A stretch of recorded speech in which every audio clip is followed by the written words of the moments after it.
Paolo Avellino nagsalita na tungkol sa mga balitang kasal nila ni Kim Chiu.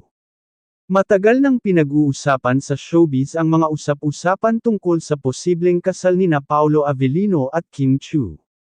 Ngayon, napilitan ng magsalita si Paolo tungkol sa mga balitang kumakalat.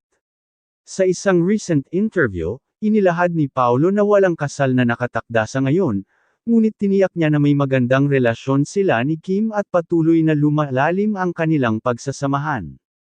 Mas mahigit, wala pa po talagang kasal sa ngayon, pero masaya kami sa kung nasaan kami ngayon. Hindi naman kami nagmamadali, sabi ni Paolo. Paano tumugon si Kim? Hindi pa direktang nagsalita si Kim tungkol sa balitang ito, ngunit sa kanyang mga social media posts ay kitang-kita ang saya at positibong vibes, na nagpapahiwatig na maayos ang kanilang samahan.